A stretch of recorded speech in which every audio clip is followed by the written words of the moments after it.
Hello students, after discussing displacement current and Maxwell equations, now we are on to electromagnetic wave. Electromagnetic wave was predicted by Maxwell by saying that a time varying electric field is a source of changing magnetic field and a time varying magnetic field is the source of electric field. These two phenomena gives rise to the existence of electromagnetic wave. See how changing electric field or time varying electric field produces a magnetic field. One magnetic field is already there and this magnetic field produces an electric field. So when two electric field interact, they will exert a force on the medium particles. When two magnetic field interact, they will also exert a force on medium particle. So medium particle are forced by these two mutually perpendicular time varying magnetic and electric field. These time varying magnetic and electric field are the source of each other. This way medium particle are forced to move in the perpendicular direction of the two field. This perpendicular disturbance in the medium is called electromagnetic wave. So what is electromagnetic wave? Electromagnetic wave is a disturbance produced by mutually perpendicular electric and magnetic field varying with time and space. याद रखिए ये disturbance time के साथ भी आगे बढ़ेगा और space के साथ भी आगे बढ़ेगा, यानी डिस्टेंस के साथ भी आगे बढ़ेगा. तो varying in time and space. This disturbance propagates perpendicular to both the fields. दोनों फील्ड मैग्नेटिक और इलेक्ट्रिक फील्ड के परपेंडिकुलर ये डिस्ट्रीब्यूट होता है, प्रोपेगेट होता है. तो once again electromagnetic wave is a disturbance produced by mutually perpendicular electric and magnetic field varying with time and space. This disturbance propagates perpendicular to both the electric and magnetic field. Now, what is the source of electromagnetic wave? Electromagnetic wave का source क्या है? Electromagnetic wave is produced by time varying electric and magnetic field. Time varying electric और magnetic field इसको produce करते हैं. But what is the source of these two? If I consider a steady charge, then it is only the source of electric field. एक steady charge यानी charge trace सिर्फ और सिर्फ electric field पैदा कर सकता है. It is not able to produce magnetic field. When this charge comes in uniform motion, जब ये charge uniform motion में आ जाता है, then it produce electric field as well as a magnetic field. But since charge is moving in a constant way, so the magnetic field produced by the charge is uniform. Both electric field and magnetic field will be uniform. This way, these are not varying with time and space. Hence, this charge at rest or charge in uniform motion is not the source of electromagnetic wave. The electromagnetic wave are produced by a charge in accelerated state. And the best example of accelerated charge is oscillating charge. So the charge that is oscillating is the accelerated charge and it is the true source of electromagnetic wave.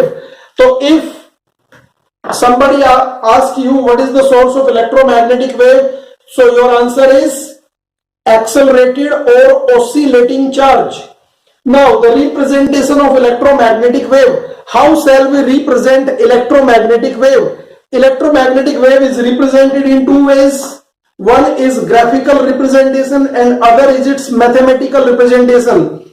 By definition, we know it is a disturbance that propagates perpendicular to both the oscillating electric field and the oscillating magnetic field set mutually perpendicular.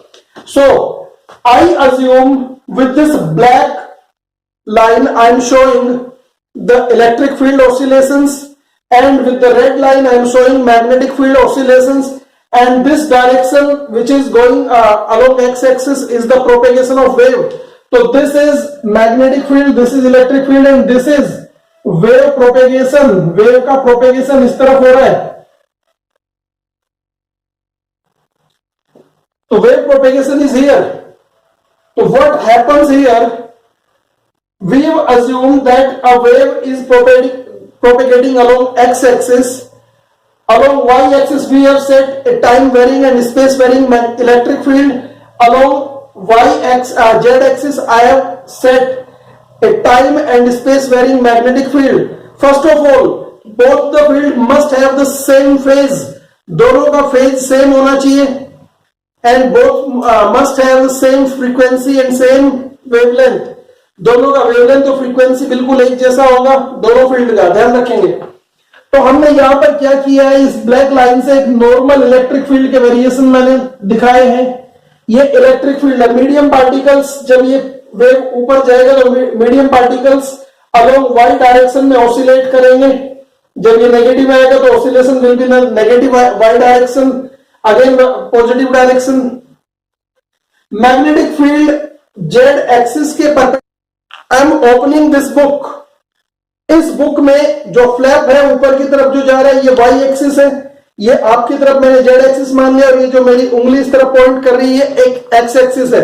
तो इसको मैं ऐसे दिखा सकता हूं.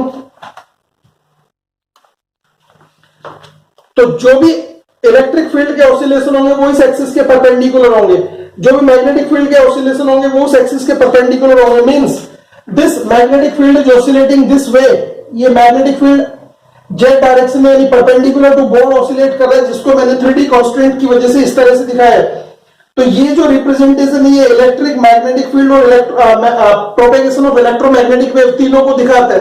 तो this arrangement is the graphical representation of electromagnetic wave. Question आता है, show the diagram showing electromagnetic wave. या diagram is this.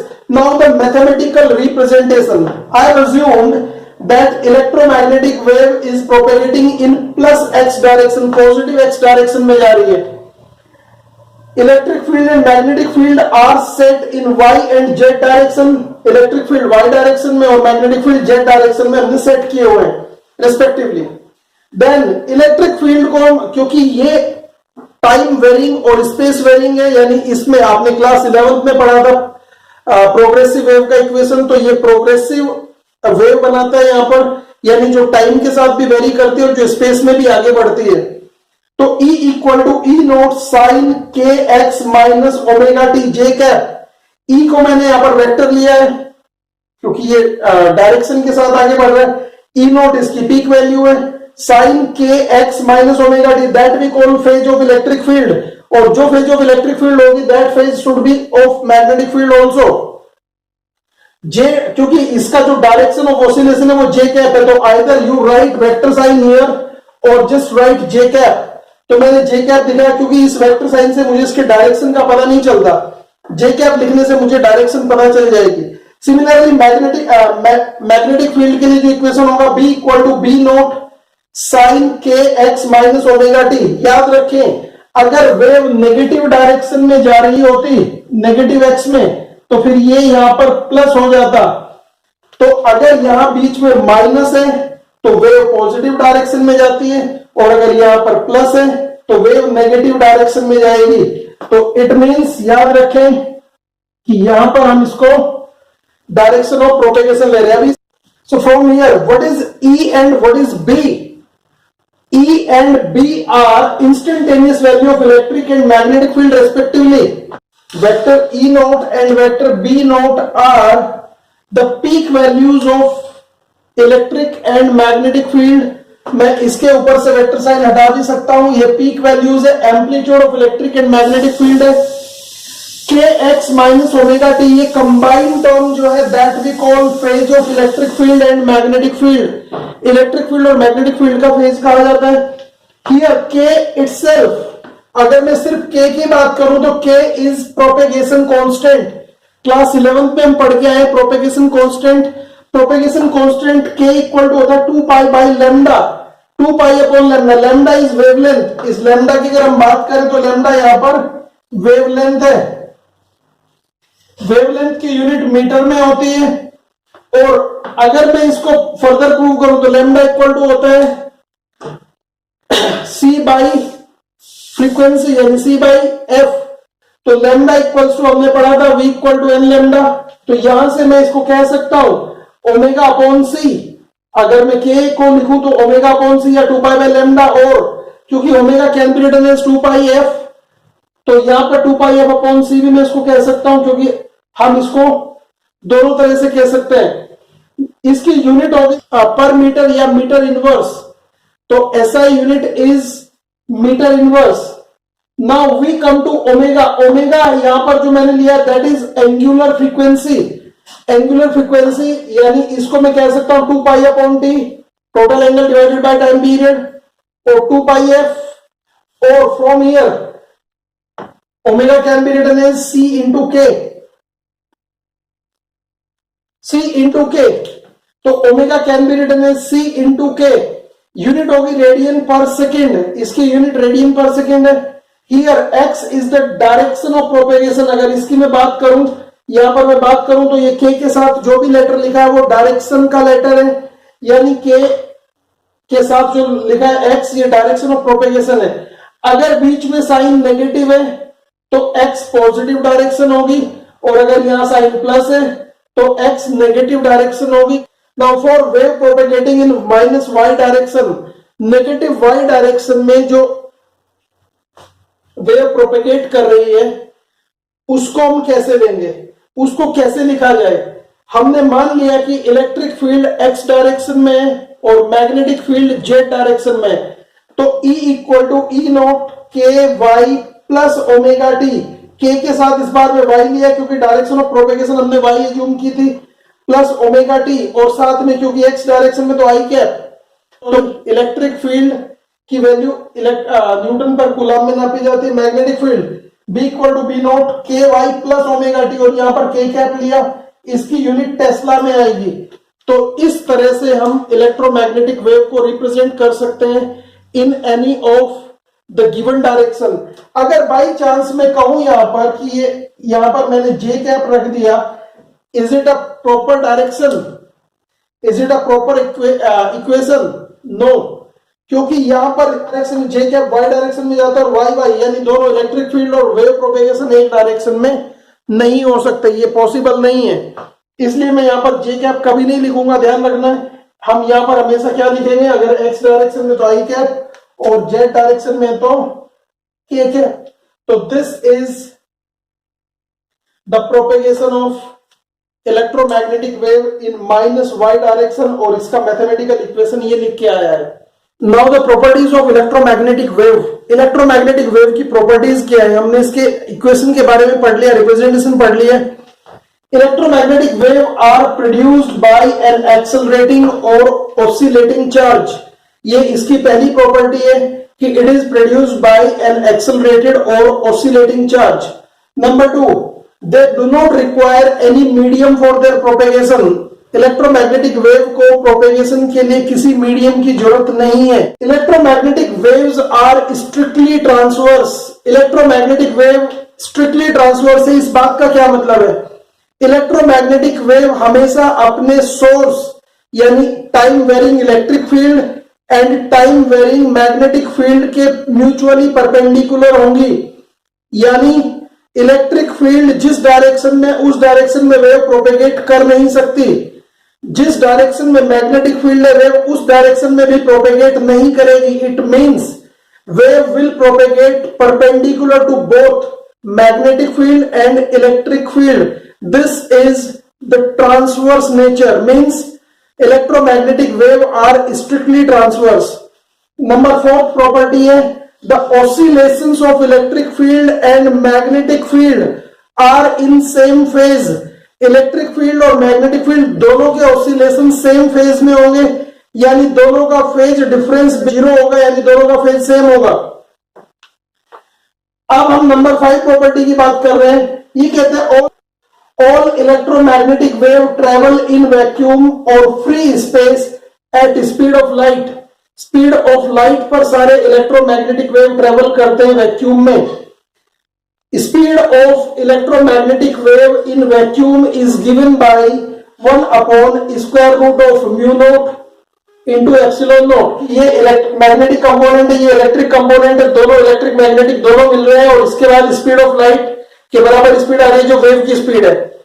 Speed of light in vacuum और speed of electromagnetic wave in vacuum is also given by E naught upon B naught, यानी peak value of electric field and peak value of magnetic field. This indicates that magnitude of electric field is much larger than the magnitude of magnetic field. यानी I can say E naught equal to B naught times C.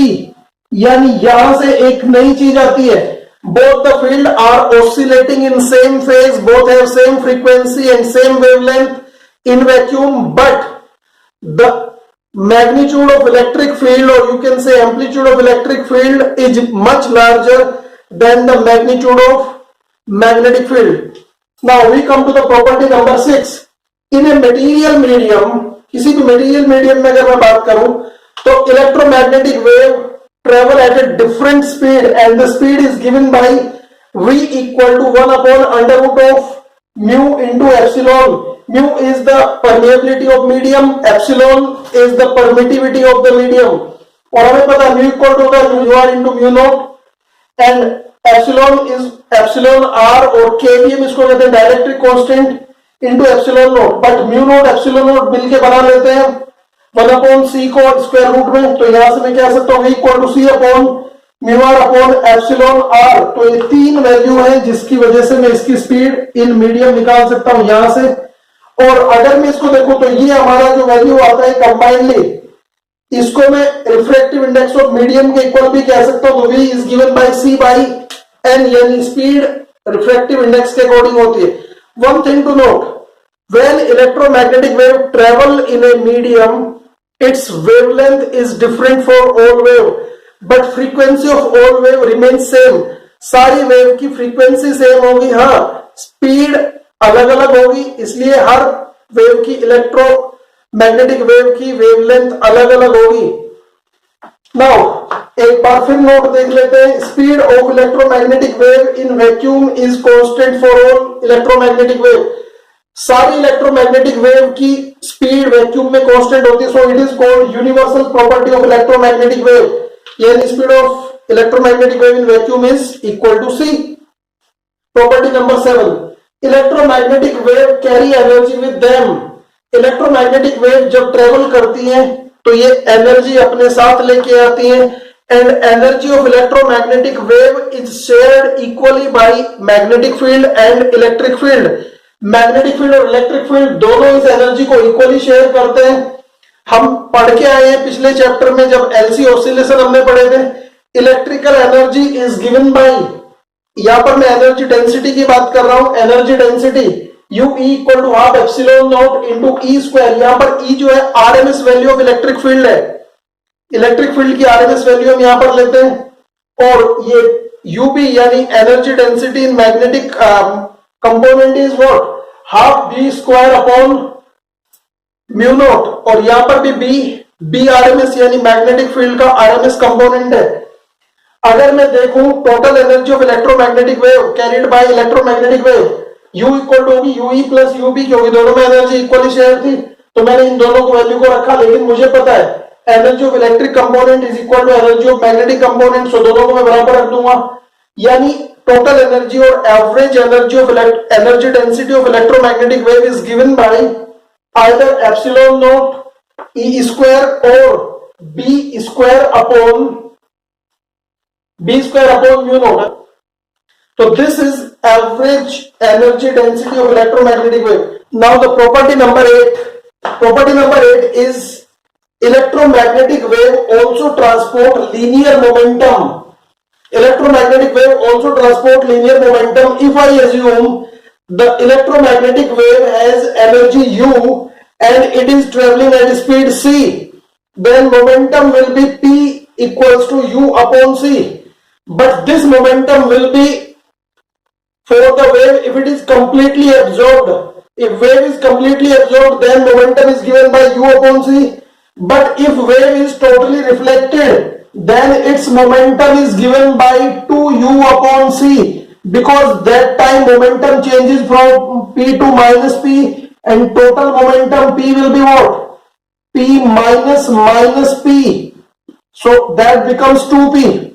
So this way we can say if wave is totally reflected, then momentum is given by 2u upon c, and if wave is totally absorbed, then momentum is given by u upon c. Now the intensity of electromagnetic wave is given by energy per unit time per unit area, or I equal to power upon area, because we know energy upon time is called power upon area, और we can say U average into C. हमें पता है power को हम power upon area को हम U average into C करके दिखा सकते हैं. तो this way intensity of electromagnetic wave is given by half epsilon naught E naught square, or in magnetic form half B naught square by mu naught into C. यहाँ पर भी C की multiply है. So this is the intensity of electromagnetic wave. Now the property number 10. EM wave cannot be deflected by either magnetic field or electric field. Electric field और magnetic field, कोई भी field electromagnetic wave को deflect नहीं कर सकता. It cannot change its direction. Optical or visual effect of electromagnetic wave are produced by its electric field vector. We have already discussed that E का magnitude of E is much larger than that of B naught. यानी amplitude of electric field is much larger than that of magnetic field. Hence, most of the visual effects, optical effects, are produced by its electric field vector. So it is called light vector. Electric field vector of electromagnetic wave is called its light vector. Electromagnetic wave obey major principles of light or major phenomena like reflection of wave, interference and polarization. Direction of an electromagnetic wave is given by vector E cross B. यानी दोनों vector electric field और magnetic field के cross product से direction दी जाती है, उसे this is called direction of electromagnetic wave. E cross B का जो भी डायरेक्शन होगा, मैक्सवेल कॉर्कस्क्रू रूल या राइट हैंड थंब रूल से जो भी डायरेक्शन आएगा वो यहां पर हम कह सकते हैं direction of electromagnetic wave. Now the Poynting vector S, the rate at which electromagnetic wave transport energy across a unit area at any instant. किसी भी यूनिट एरिया में किसी इंस्टेंट जितनी एनर्जी ये ट्रांसपोर्ट करते हैं, that is called its pointing vector. Pointing vector is in the same direction as the direction of propagation of wave. So direction of pointing vector is same as that of wave. Poynting vector की ऐसा unit होती है watt पर metre square और joule पर second metre square. ऐसे denote कर vector S equals to 1 by mu naught into vector E cross vector B.